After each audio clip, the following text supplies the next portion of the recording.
Pour ne manquer aucune de nos vidéos, abonnez-vous sur Diboudia Kassai.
Chichi lo kuchimoi muswabe na kasai.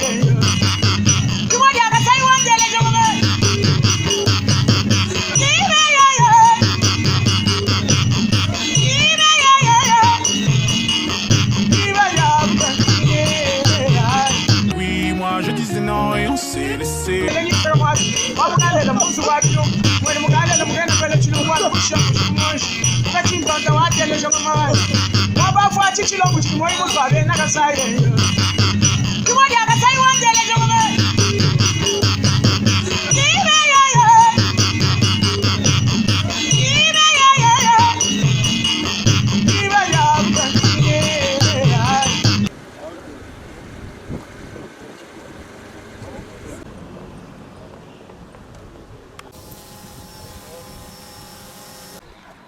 Si vous pouvez nous expliquer un tout petit peu, nous donner la compréhension par rapport à ce projet. Donc, le contexte de ce projet, vous pouvez nous expliquer. Merci beaucoup, madame. Nous vous remercions pour la question. Nous sommes sur les domaines présidentiels qui abritaient Daipen, qui est le domaine avicole. Nous sommes restés plusieurs années sans que nous puissions voir cette unité être exploitée à Mbujimayi. Mais il a plu au chef de l'État, dans le cadre de son programme d'urgence de 100 jours, de regretter ces projets pour qu'ils puissent subir la réhabilitation et la modernisation.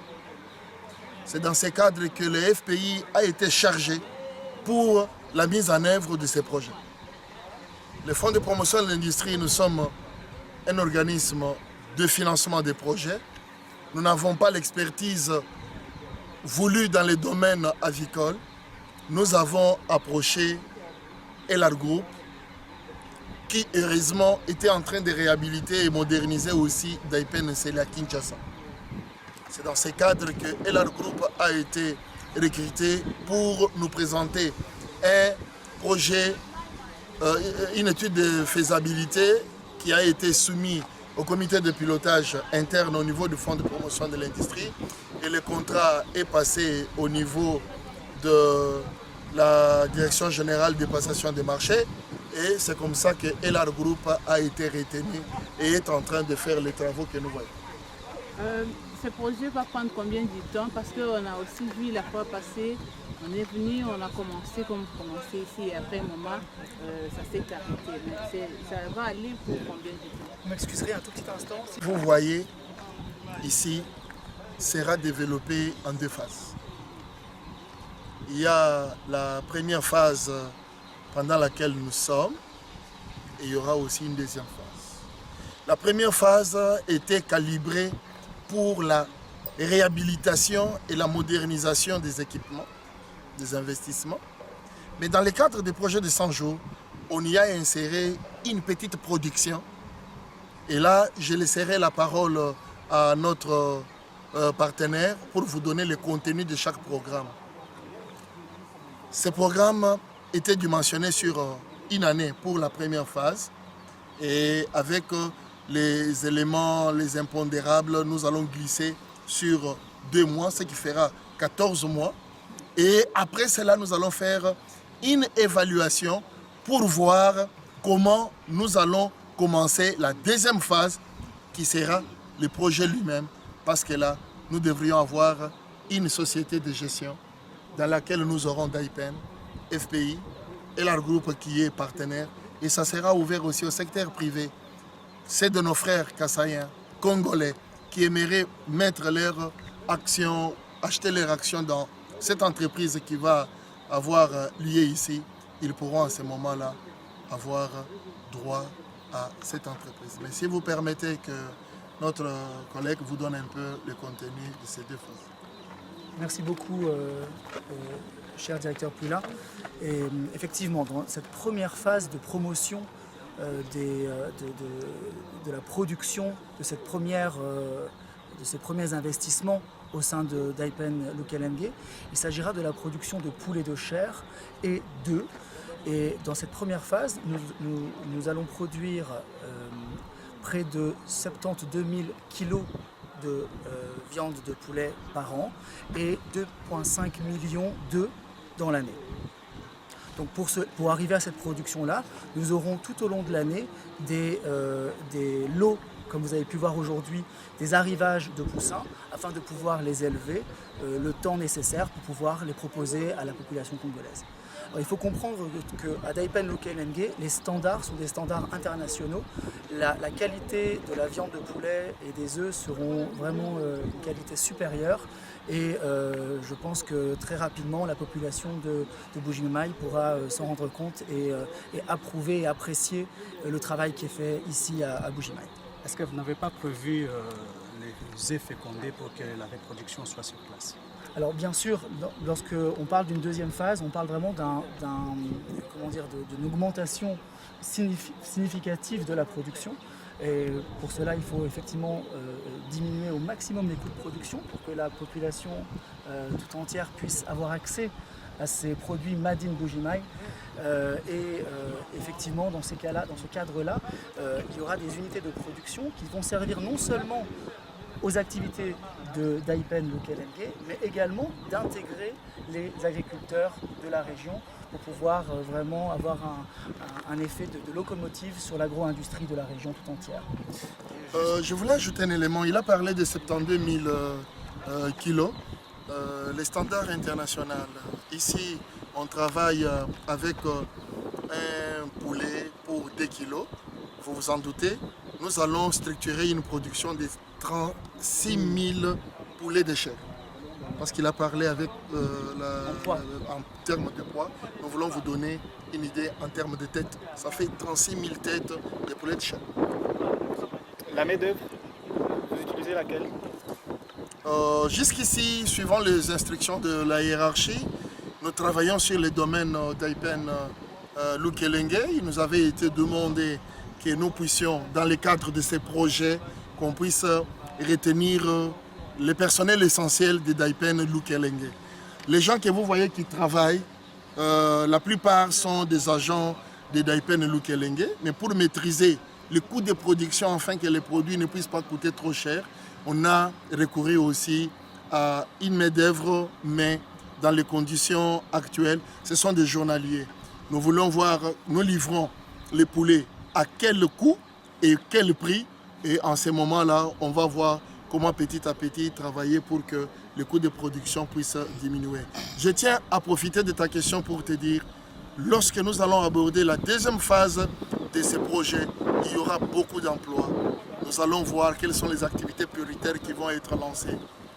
Nous avions parlé que nous aurons l'agriculture, nous aurons l'unité d'aliments pour bétail, nous aurons un abattoir, nous aurons une chambre froide, nous aurons une unité de production de légumes pour avoir les différentes sortes de légumes, des tomates, des biteku-teku, que sais-je encore. C'est pour vous donner une idée que ce projet est fait, c'est pour résoudre les problèmes de la main-d'œuvre, mais aussi les problèmes de la sécurité alimentaire. Et le projet, parce que nous vous disons, nous sommes à 2 étapes. Vous parlez de quelle étape? J'aurais voulu que cette question, vous puissiez me la poser lorsque les investissements sont remis en l'état.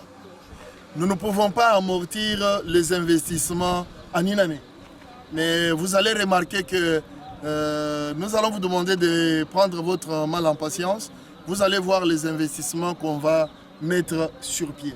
Ces investissements, pour la plupart, ont été financés sur fonds directs, un financement direct de fonds de promotion de l'industrie sur les projets de réhabilitation. Et lorsque nous allons arriver à réhabiliter, reprendre la mémoire de la population avec les produits pour les déchets, les œufs, au bout d'une année d'exploitation, nous ferons une évaluation pour voir comment nous devrions aller à la deuxième phase. À la deuxième phase, nous créons une société de gestion. Cette société de gestion aura Daipen parce que c'est son site, il y a son patrimoine. Il y aura le fonds de promotion de l'industrie qui est en train de financer la réhabilitation avec les premiers investissements. Il y aura Elar Group qui va amener du capital. Mais je sais aussi que ceux qui nous écoutent, nos frères congolais, qu'ils soient des Kasaï, qu'ils soient de Kivu, qu'ils soient de l'Équateur, qu'ils soient de province orientale, mais qui trouvent que le projet est intéressant, ils vont amener leur argent pour contribuer au capital. Je tiens à préciser que les autorités veulent que ces projets fonctionnent sous une administration privée. Et comme nous aurons le secteur privé avec quelques établissements publics, nous allons voir dans quelle mesure nous, FPI, nous n'avons pas vocation à rester dans le capital de cette entreprise qui va être créée. Nous allons céder nos actions au privé qui ont vocation de faire du profit et contribuer à l'activité économique. Les difficultés sont énormes. La plus grande difficulté, c'est la persistance, la résistance de nos frères et nos sœurs qui sont sur les sites. Nous sommes heureux de suivre le discours de l'autorité provinciale qui a donné ses impressions sur les sites. Il nous a demandé de nous apaiser. D'ici la fin du mois, les autorités provinciales vont prendre des dispositions pour que nos frères qui sont sur les sites puissent quitter. Pourquoi nous parlons de cela? Parce que nous ne savons pas étendre les activités de la ferme tant que la population s'y trouve. Vous savez que les poussins sont des petits animaux qui ne cohabitent pas avec la fumée. Pour la plupart, ils préparent avec le bois de chauffe. La fumée monte. Vous voyez tout ce que nous faisons comme effort pour que la fumée n'entre pas là où il y a les poussins. Ça, c'est une grande difficulté. Nous supplions à nos frères de comprendre